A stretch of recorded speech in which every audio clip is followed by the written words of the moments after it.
This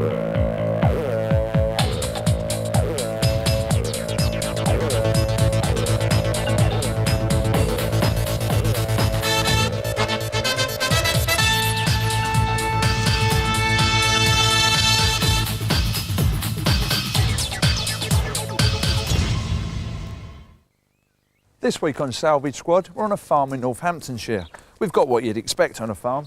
Got a combine harvester, a tractor, but over in another shed, we've got a very rare fire engine owned by local fireman Colin Timberlake. You've probably never seen another one of these at all. And no, the squad haven't seen a fire engine quite like this. But at least Axel, the squad's ex-fireman, can give it a knowledgeable once-over. Got ladders, it's got a pump, it's got a big light. What more could you possibly want? A bell. Fireman. Oh, yes! We're away! Hello? Trumpton, isn't it? I know, it is a little bit, isn't it? What's with the gas mask? That's for you, mate.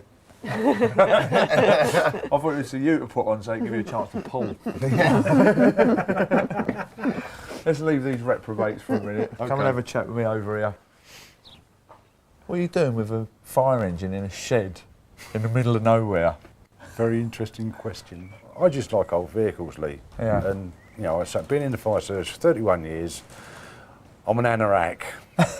In a fleece. In a fleece. I mean, what type of fire engine is it? It's It don't a even look Bedford. like a fire engine. No, to me. it's a Bedford, built just at the start of the war.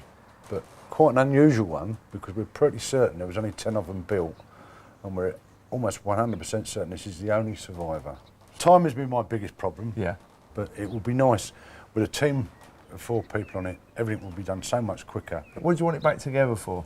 I'd just love to see it all working again. The pump, the main pump on the back, has never worked since I've had it. But it'd be good to get the pump going. Yeah, it would. Have a bit of a splash around. Yeah.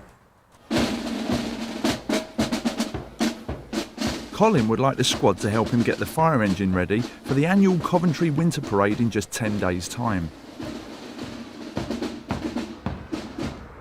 I think we need a new door. You need a new door? Yeah. There's no flies on you, are there? No, I'll tell you. I think we're going to need to get it out of here to look around it properly. You can't Yeah. look around Yeah, it, you can't. it's a bit No. too small. Come on, fingers crossed. Come on! Oh, it doesn't sound like it's going to go. Nothing. Nah. Leave it. Nah. Nah, knock it on the head.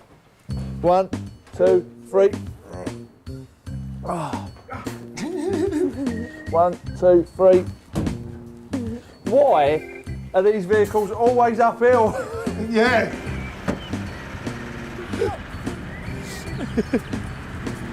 Okay. Get it to hospital. Yes, I think it's a good idea. Let's get some work started. Colin's fire engine was built as a bit of a rush job in the run-up to World War II.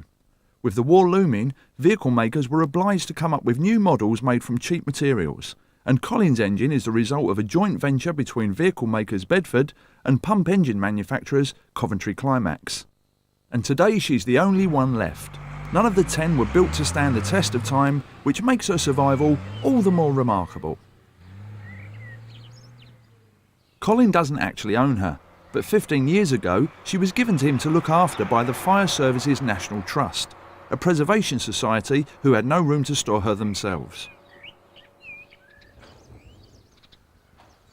And Collins arranged for the squad to do the work at the Trust's headquarters, based at a former military depot in Northamptonshire, where they housed their cramped but extensive collection of old fire engines. With Colin's engine in a workshop, it was time for the squad to give our plucky little survivor a thorough examination. This is like the messiest fire engine I've ever seen. Should we get some of the rubbish out? Now you'd think, wouldn't you, that fire engines would be made out of metal.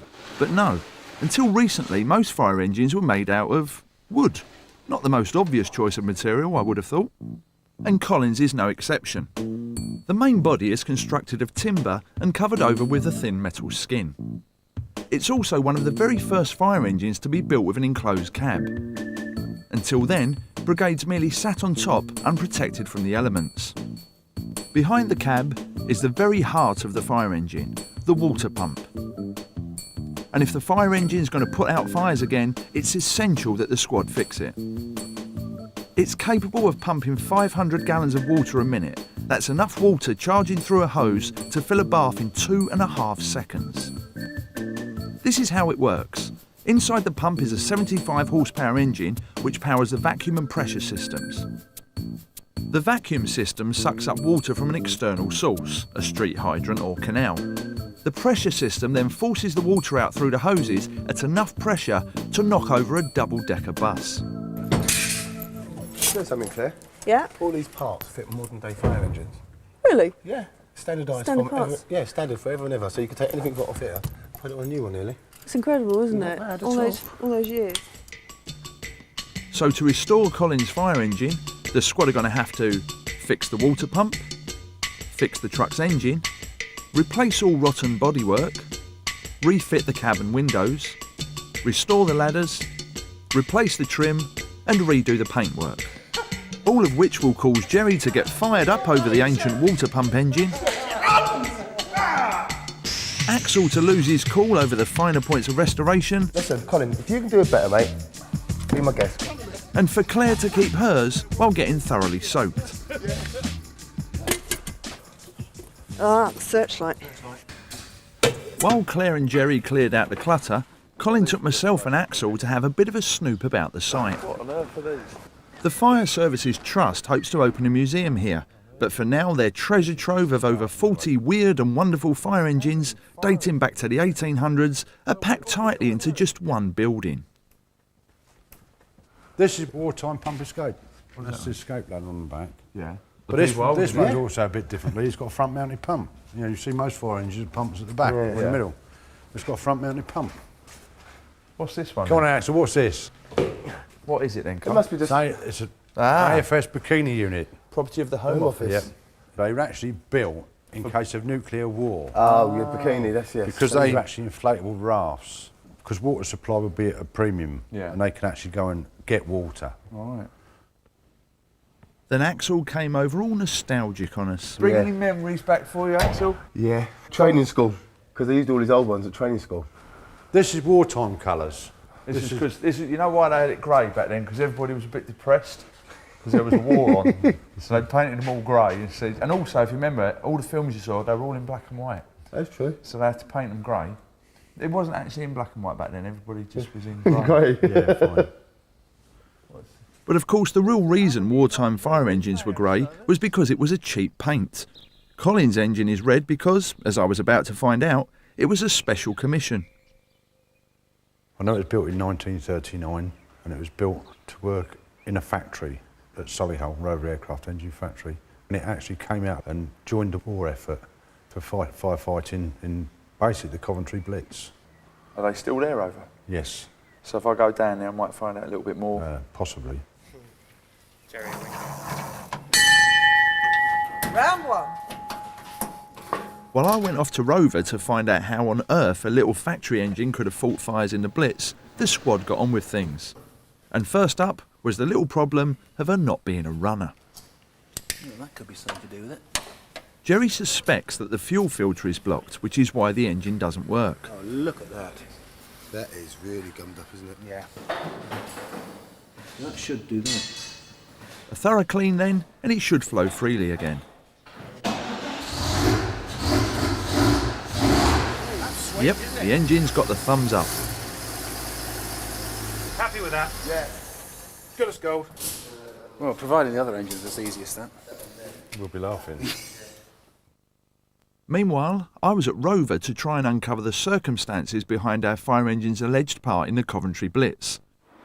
Today the site produces Land Rovers, but when Colin's engine worked here, the factory was secretly producing engines for World War II bombers.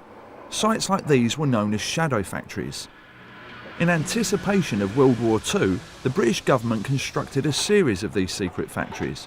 They were vast fortified locations, some built deep underground. They increased war production and ensured continued supply should the main factories be destroyed in a raid. Rover were put in charge of running several of the factories when car manufacture was turned over to the war effort. Their Solihull site was heavily camouflaged, the remnants of which can still be seen on the walls today. Site fireman Richard Whitehouse told me more. So this is what it looked like during the war. As you can see, all the buildings are sort of camouflaged to get away from air raids at night. One of the reasons it was so heavily camouflaged is it's only just down the road from what's now Birmingham Airport. Well, you're bombing one, probably bombing another sort of thing. I'll be honest with you though, I think that was just for morale. That's not going to fool anybody, is it, be fair? It's just like, do you know what I mean? What should we bomb? You're flying over as a Luftwaffe pilot. Shall I go for that field or that carefully painted factory? The factory would have been a key target for the German bombers because it was building engines for British bombers. Every cylinder goes through several pairs of skilled hands for stamping and drilling and tapping. This is where the fire engine was based, our little fire station just there. Just around, so Just this right on the here, outskirts here. As far as I'm aware, it did actually go out into different areas of sort of the Blitz and Coventry Way and assist on fires and such there. They actually had a direct hit one night which hit the fire station, and so I'm told it was hard to get the fire engine out to actually fight the fire. Had to fight it from within. Yeah. Oh yeah. It was just So Richard confirmed our engine's connection with the Coventry Blitz. The next part of my quest was to discover just how that could have happened to a factory fire engine from Solihull. Back at the workshop, Jerry's getting nowhere with the water pump. For some reason, he's having a real struggle trying to get the lid off. It looks set to be a right challenge. You're right. Nobody's been in this engine for 20 years, have they? No. It's day 2 of the restoration, and getting the lid off the water pump's engine has turned into a 2-man job. We might be able, if we take these ones out here, we might be able to just lift this up a bit to get in. Yeah. It's a long time since I've seen what it looks like. So. Oh, that's the answer to that. Spot on. Well done, Axel. All right, mate. Start. Even the usually optimistic Jerry looks daunted. Come on. It's part of our heritage, this is. The Coventry Climax Company established itself in 1903, manufacturing specialist engines for small car companies like Triumph and Standard. Later on, they made a name for themselves producing high-performance engines for Formula One racing cars. Surtees 1, second Graham Hill BR. Because of their reputation as specialist engine makers, in 1938 Coventry Climax were commissioned by the government to produce powerful water pump engines for the fire service, and quickly became leaders in the field. So when it came to engines, Coventry Climax really knew their stuff. But does Jerry? He's about to encounter the first problem with the pump's engine. Oh. No rotor arm. Bad news. There should be an arm on here that distributes the spark. And on the top of this here, there should be a metal mushroom. The part Jerry is holding is known as the magneto. It's an old-fashioned generator. Inside it is a magnet which spins round next to wire coils. This creates a magnetic field which generates electricity. The part Jerry calls a metal mushroom is the vital conductor rod. It carries this electricity to a condenser, a kind of rechargeable battery, in the lid. At just the right time, the condenser sends a charge of electricity through the spinning rotor arm, which transfers it to a spark plug that in turn sparks up the engine. No matter what happens to the electrical system on the vehicle, this keeps pumping, keeps making sparks, keeps us running. The rest of it can be blown up. This will keep going because it's got its own electrical supply. Or in this case, it hasn't. Knickers. So while Jerry gets his knickers in a twist, Axel's got the pants job of replacing all the rotten wood, which is no small task. Under the metal skin, all the bodywork on Colin's engine was constructed out of unseasoned green timber, some of which has rotted away over the years, and it's Axel's task to find and replace these pieces. And like all fire engines, Colin's is like a chest of drawers on wheels with 15 separate lockers to store over 2,000 feet of hose and firefighting equipment.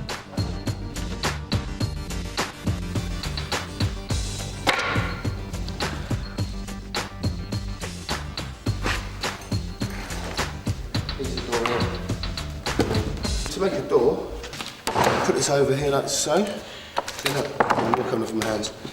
And then you have one template for a door, as easy as that.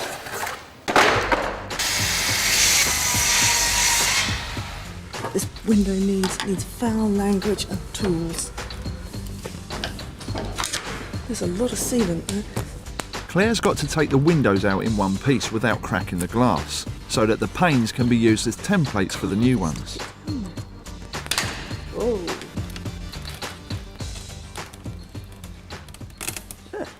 And in one piece. Bonus. I think we've already lost this one. Yeah, but There's a little bit of surface rust, but not much in the way of water penetration on the top. Just give it some, will you? Don't tempt me. Don't tempt me. This is the problem with restoration, isn't it? Takes twice as long to take everything apart as to put it back together. I think you may well have A bit of gentle persuasion and... just a tiny bit left behind.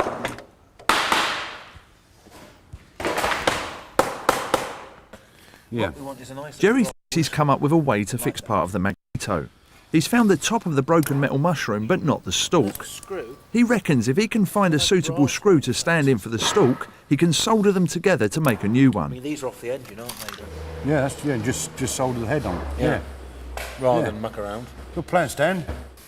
If I get this right, I'll have made a new electrode post for the magneto. Result, a new metal mushroom. Excellent. So will it fit into the magneto? Yes! Jerry, you're muttering to yourself in hushed tones. It works. What does? It's a magneto with a screw soldered into the mushroom cap, and then the screw is screwed down into the terminal there to pick up the pickup. So that's where the rotor arm sits. That's the bit, Second World War, take out the rotor arm when you go to the pubs, so that the Germans can't land and steal your vehicle. Cool. And are we missing our rotor arm? We are. So the necessary sparks won't fly until Jerry can replace that missing rotor arm. I'm going to go and appropriate. I like to think of as borrow a rotor arm. You don't borrow from the museums, Jerry. Well, I'm going to borrow from the museum. I have got permission to borrow.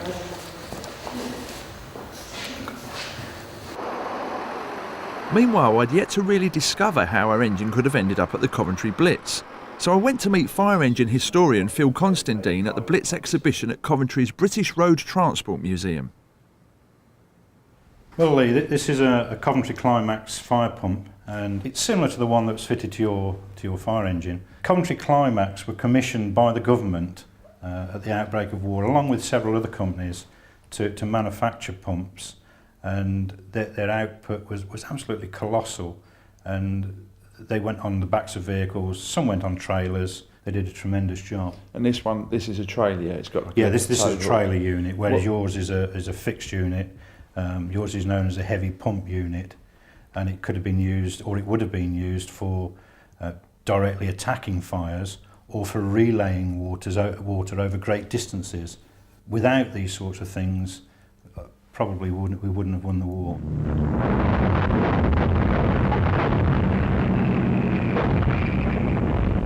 On the evening of November 14th, 1940, 500 Luftwaffe bombers subjected the city of Coventry to the single most concentrated attack on Britain during World War II. The city became an unimaginable hell on earth. In retaliation for the RAF's bombing of Munich, Hitler ordered the Luftwaffe to target Coventry, Britain's major centre for war production, and burn it to the ground. For 11 hours solid, the German bombers dropped over 500 tons of high explosive and 30,000 incendiary bombs, creating a terrifying firestorm that enveloped the city. The heat and smell were said to be so great, it reached the cockpits of the planes thousands of feet above. The concentration of factories that were in the city, I mean, this is just a small area of the city, and here there's 5, 6, 7, maybe more major factories, and lots of smaller ones too. This and what are these? These are railway lines. Yeah, these are railway lines, and they run right through, and just about every single one runs into these factories. And November the 14th, it was a bright moonlit night, and the light would have shone off these railway lines, and then led the German aeroplanes straight into the factories. They were straight into their target. From a height, they'd be able to see both railway lines, like down there. Down there, yeah. They all would have had a map Yeah. some of these aerial maps that they'd have taken earlier, and Group and Fiore, whatever his name was, he would have looked at his map and said, oh, this is the railway line I want. His buddy would have come down this way and then just picked out the factory. And it's dead easy for Just them. framed out for them, isn't it? A lot of it was incendiary bombs, which caused tremendous fires. For that, I suppose you had to bring in a lot of fire engines. Yeah, they came from all over. I've seen records where they came from places as far afield as Manchester, and I'm more or less certain that your vehicle came from Solihull.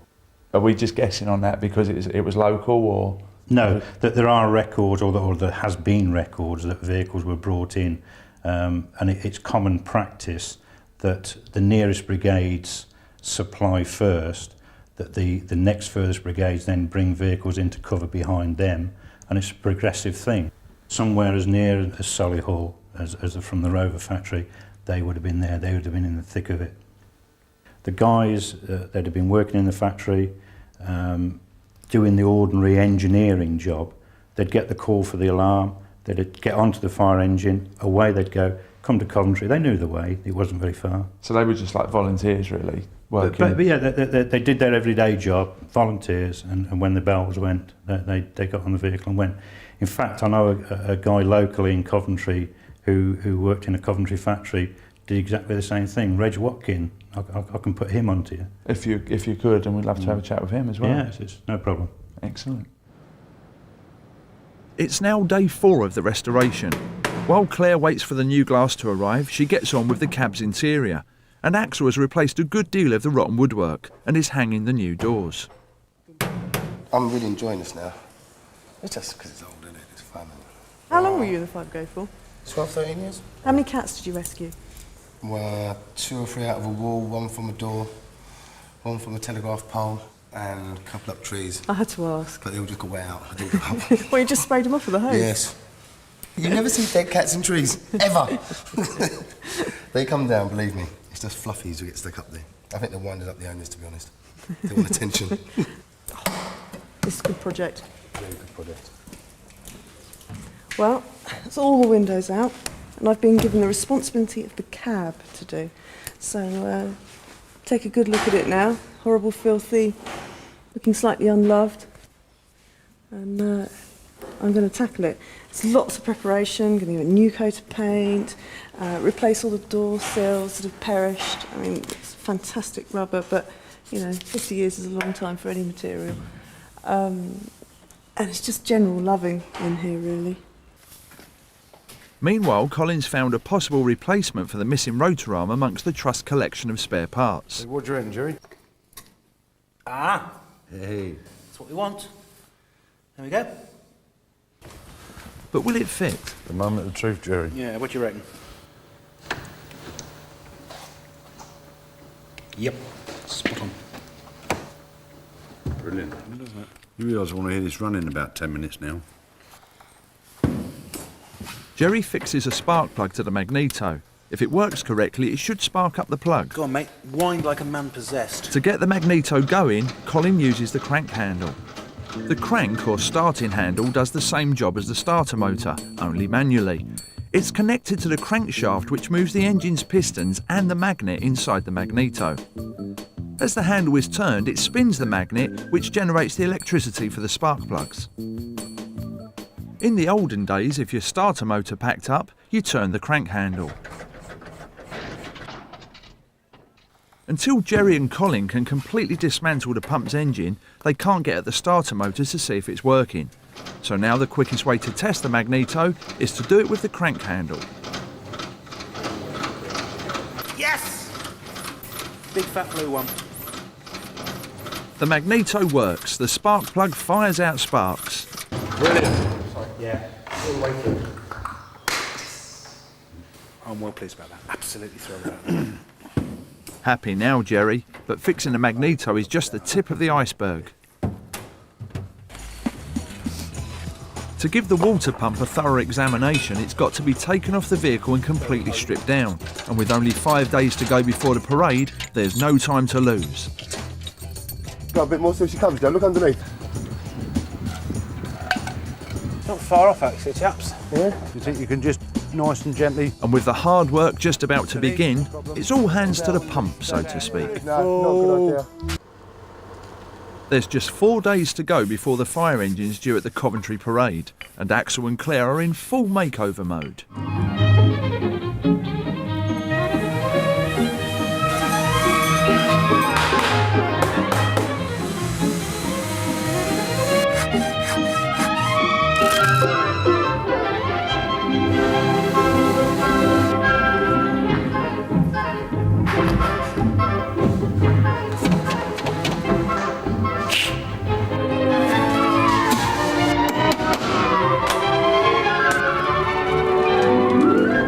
But the brothers Grimm have a tougher time ahead with the engine. Only now can they see into the guts to find out which parts do and don't work. Fuel, water, and give it a go. Sorted. And traditional Jerry wants to see if she'll start up using the crank. The trouble with cranking in order to start up the engine is that it's a tiring slog. The handle must be turned fast enough to generate the high voltage the magneto needs in order to do this.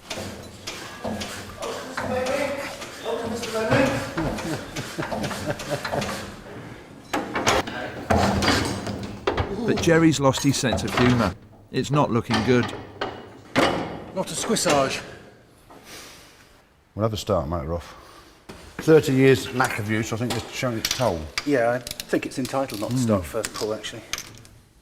Not only must they get the starter motor to work, they also need to examine and adjust the engine's timing. When the timing's right, the spark plugs, pistons and valves in the engine's ignition system operate in a timed sequence of moves to ignite the fuel and start up the engine. If the sequence is out of step, the ignition won't fire up. Is that multiple holes? No, it's not. No, it's just... The timing operation is dictated by a chain and a series of gears, and it's these that must be adjusted to ensure the engine works in sync. And to get the timing perfect is a long, boring job. It's not fitting.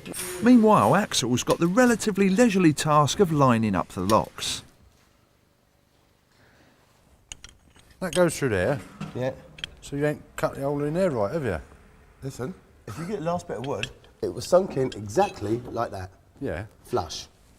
Now you put that lock up to it, it won't fit, it won't marry up. Ah. Eh? Make it fit. Make it fit.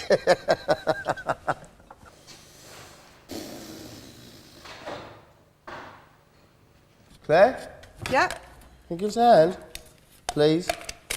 Tilt the door and mill towards you. That's it. Okay, what we'll do is, Claire, you can get in there. Because I can just about out of my reach. I can reach it, but I can't see. Well, I'm not going to be able to see either, am I? Oh, if you lock the other bit up, you're dead. Right, you ready? The catch plate needs Yeah. to go over. Yeah, totally over. Oi! I knew you would! Jerry bench tests the starter motor. Nothing wrong with that. So she'll wind up, shall we? With the timing adjusted and the starter motor working, they're able to ditch the crank handle. They've borrowed some jump leads from the neighbours to give the starter motor the initial jolt it needs to operate the magneto. Oil pressure. Superb. It goes! It goes! Yes! Jerry, it looked like your pants caught fire from there. Oil pressure coming straight away. Great. Hey! Starter motor makes all the difference. Doesn't it? Yeah. We could have cranked that for a month. Yeah. Yeah.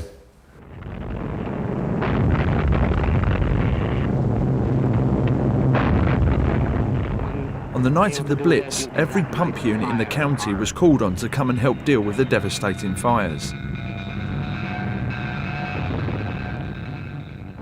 I'd managed to track down Reg Watkins, who was working that night as a fireman in one of the city's factories.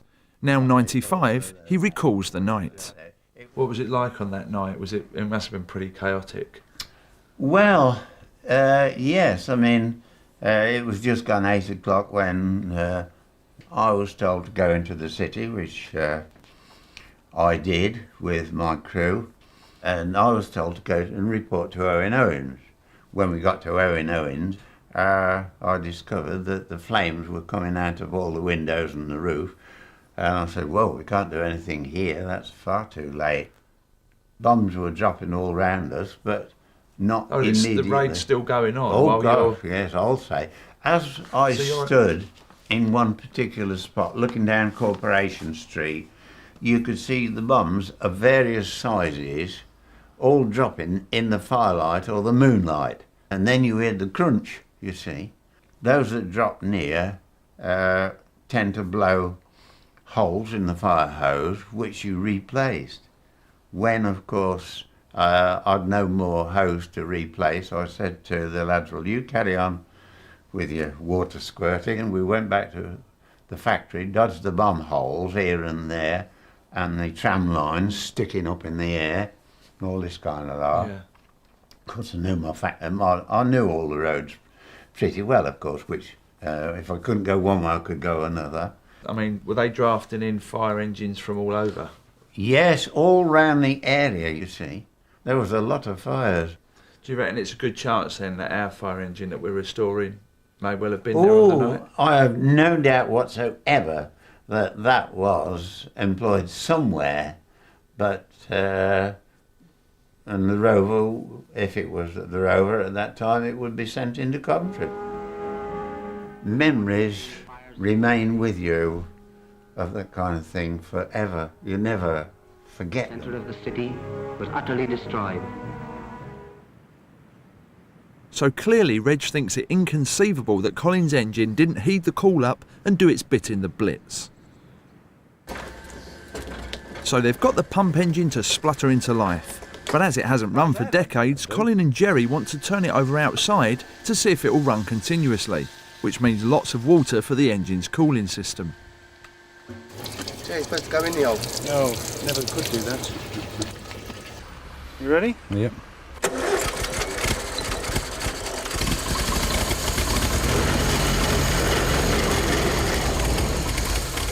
As it gets going, it becomes pretty obvious they've got another problem. The engine's water cooling system has sprung a leak.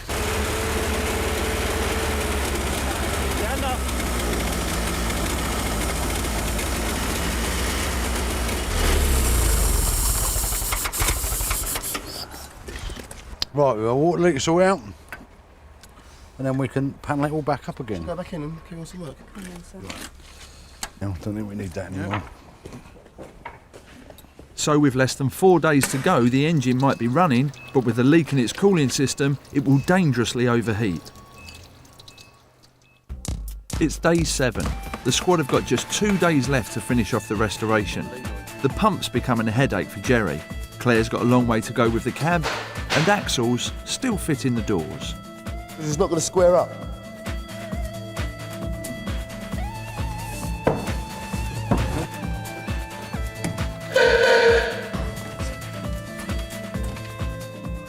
Jerry thinks he's found the source of the leak, a rusty plate on the cooling tank. Axel? Yeah, mate. Gee, that is. It's like the Grand Canyon, isn't it? Seen this, Claire? Yeah. It's great, isn't it? I think it's fashioning a new bit, don't you? Jerry's made a new plate, and all he needs to do is fit it in place.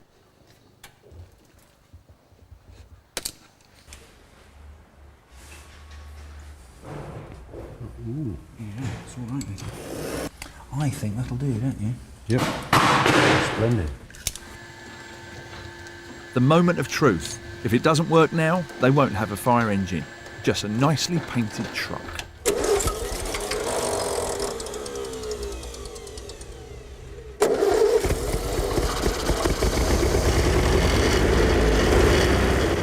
Their hard work's paid off. The engine's working and the dials show the pump's vacuum and pressure systems are functioning normally. So they've successfully brought the pump back from the dead.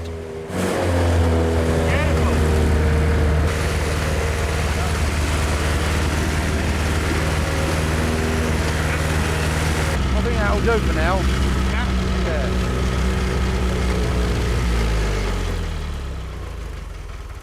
pretty much everything you want of a fire pump engine. We should be able to fight fires with it.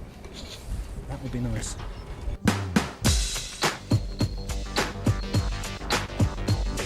Meanwhile, Claire's given the cab a facelift and just needs to make and fit new door sills.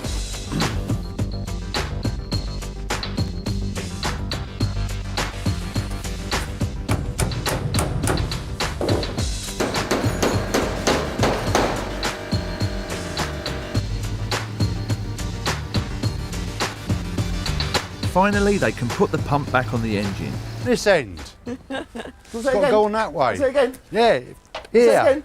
Where did you find this crane? I don't know. Told them the fire engine. Isn't it?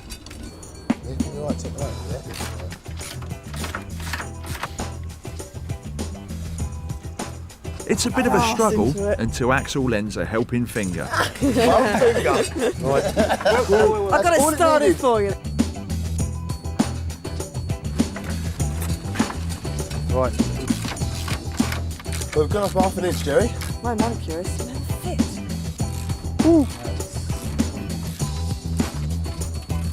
It's a precarious job as the engine weighs over a tonne. Okay. Right, now let her down. That's it. Yeah. Yeah, Cool. we're on the lot. It's down. But it's not quite over yet. Axel, Jerry. Yep. Sorry, but there's some ladders to do. Got to be done. Yeah, unfortunately. Lay down. Go on. In provincial fire brigades, ladder maintenance is reserved for punishment duty. Here, punishment duty was doing the ladders. But we haven't done anything bad. Must have done, mate. We're on them. The ladders on Collins' fire engine are of the old-fashioned hook variety, efficient in their day and able to reach high-up multi-storey buildings.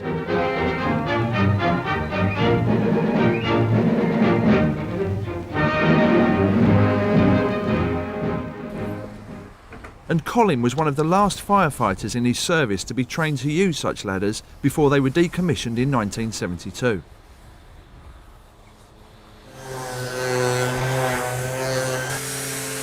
Two hours of gruelling sanding and Axel and Jerry aren't even halfway through.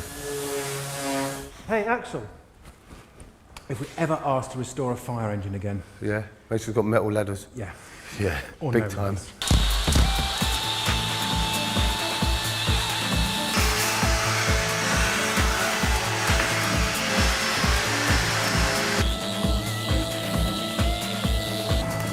This isn't bad. They're looking bloody good. Just tears. The problems with the pump have put the squad way behind schedule. If they're to hit their deadline, they're going to have to work late into the night. Come on, gentlemen, time's ticking on.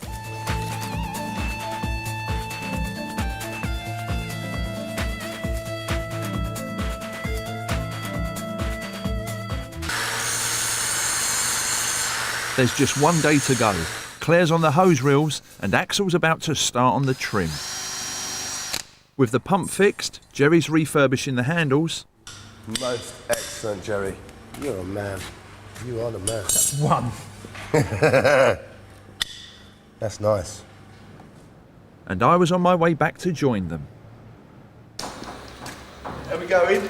Oh, hello. All right, not bad, not bad. You all right, Colin? Yeah, not bad, mate. What do you reckon? She's looking very red, I would say. Have you all just piled in? More or less, Claire done the cab. Claire's gone on the cab. Oh, let me most of the cab. Let me see what you... I've chucked out the chins. Chucked out the chins. Guide me around magnolia. your... my cushion away. Let's go into your new home, shall we? You go first and then I'll know it's dry. All right. So what have you actually... It does look a hell of a lot better. Look. Very impressive. Oh, that is good. Do that again. I want to go at that. Hang on. Oh, yes. That is borderline sad. So when it all gets too much in here, it was just... Just do it. Oh, there's been a lot of that going on. Yeah, it's the new expletive. The new expletive. Why don't you... off? Pumps all running. Have you squirted anything yet? No, not yet. That is a runner. It's a runner. You're happy with it? Yeah. You're positive it's going to do the job? Yeah. Because I'll tell you why. Go on. because I've been down to the lads at Rover, and I quite like the idea of the old girl going back there and going up against their more modern tender. That's the right word to use, isn't it? Would lose. Why would we lose? High pressure side. Look, my 75 horsepower fire pump. See, Jerry's confident. Colin, he's confident. Axel, the cynical ex-fireman, That's it. he's not so confident. No. Well, let's get it finished then, and then we can go down there and take him on. There was still work to do, and Colin had saved one of the toughest jobs for me. All this masking tape needs to come off. Yeah. Just all these little bits. All right. All the way around. Yep. Okay, mate. Thank you for that very high-skilled technical job. My YTS days were not put to bad use. Definitely not. I've got to say, Lee, you're a bit slow with this masking tape. Excuses. There's one you'll never find. One bit of masking tape. There's one bit you'll never find. Are you talking internals now as well? Because I was only told to do the externals. I don't know.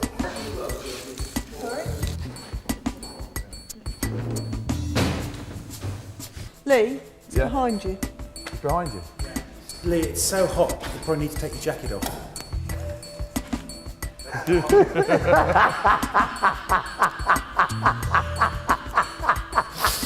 Oh dear. Turn it off.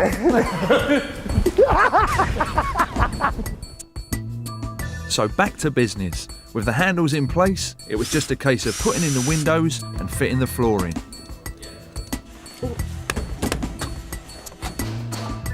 While I was promoted to cleaning the windows, Axel was struggling with the seemingly easy job of fitting the metal trim. The new aluminium strips are very soft and bend easily. It's extremely difficult to get them to go on straight.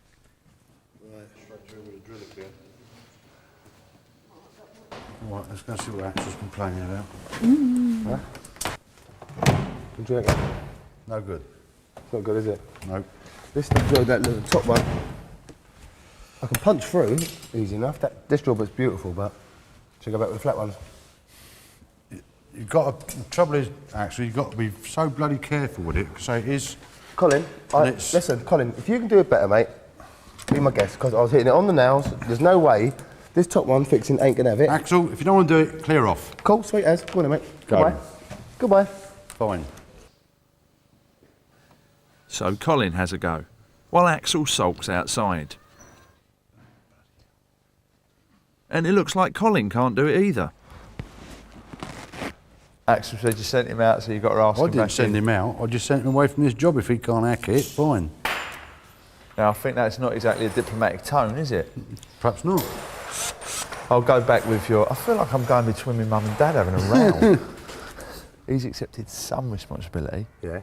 Because he said you didn't want to do a job, and No, he no, asked no, I you to didn't say I stand. didn't want to do it. I said, if you can do it better, Colin... But did you not think that was a little bit... No. A little bit confrontational? No. Come and give us a hand with the windows. I'm asking you, as a friend. I would like to, as your friend. As a friend. There we go. Now, Phil, we've got you to the front of the vehicle. Colin is working at the back. If we use the middle section as a demarcation line currently, I feel we can continue without confrontation. I think so, yes. Follow me, sir. Follow me. I'm not being horrible, Colin, but obviously I am. That is crap. Hello? Hello? Hello. They are real pigs to get on. Why is it all bendy? Because it's so soft. Just, you know. What's it made out of, aluminium? Yeah, it's like licorice. Supposed to be So Colin couldn't do any better, and he's discovered that the nails are spaced wrongly on the new trim too. What? That's supposed to be spaced the same? No way. No. Can't we go back with the old strips? Yep. Old strips? Yep. Yeah. With everyone friends again, it was just a case of tidying up the paintwork. You ready for Rover? Yay! Colin, you pleased with it? I am extremely pleased with it. I'm over the moon. Oh, go on, say that again. Good man. Keep I'm saying extreme. A restoration job like this would have taken Colin 2 years, but with the squad's help, it's taken just 9 days. Just a small token of appreciation. What a geezer! I'm sorry, mate, but how do you expect these people to function tomorrow? I'll be all right. I'll be a shampoo. Cheers. Cheers, everybody. Well done. Nice one, mate. Whoa. It's the day of the parade. But first we have to make a little detour back to Solihull to go on a head-to-head firefight with Richard and the Rover fire crew.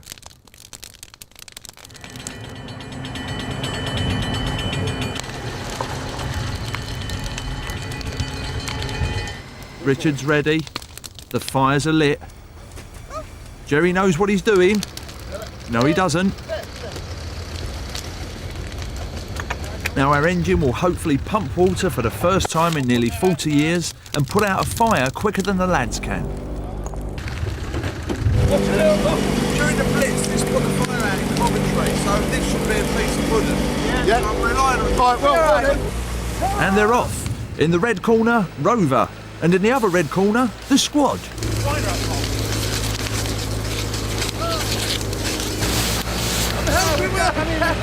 That's it, go on! Go on, in you go!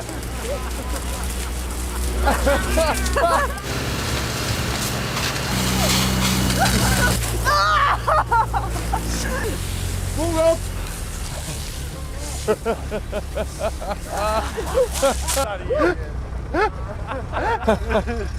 I'll be honest with you, I wasn't sure who put which one out first. Because the smoke. We put ours out. And then we came up. They'd only got theirs half out, and by which time Axel had got his on. Are you sure? Yeah. Got the woman in front to protect him. Well, I think we better let them finish off over there because we've got, well, we're late actually. We've got to shoot off now. You're going to have to get dry. We've got to get to Coventry. We've got the parade. I'm not giving my clothes. You're going to have to get dried off. Have you got any spare clothing? Well, I'll have to find something. Either that or it's back to your lap dancing days, Claire. So the old girl proved there's life in her yet, and all that remained was to show her off at the parade.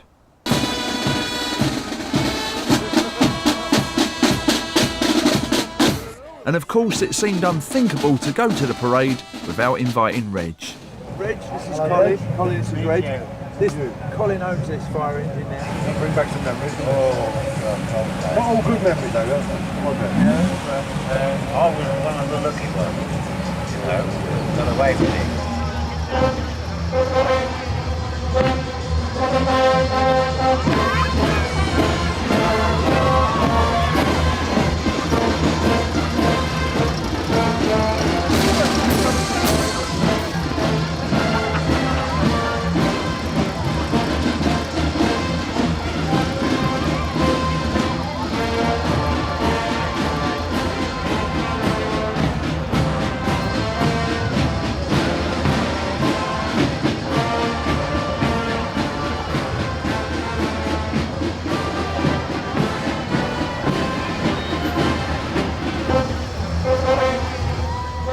Next week's squad are trying to get a truck afloat, same time, 8 o'clock. If you love tinkering with old engines like the Salvage Squad, why not visit the website at channel4.com/science for more inspiration. Next tonight, a fantastic discovery of an unexplained underworld that could take us back to a time before civilization began. It's amazing. So let's take a leap back to the flooded kingdoms of the Ice Age next.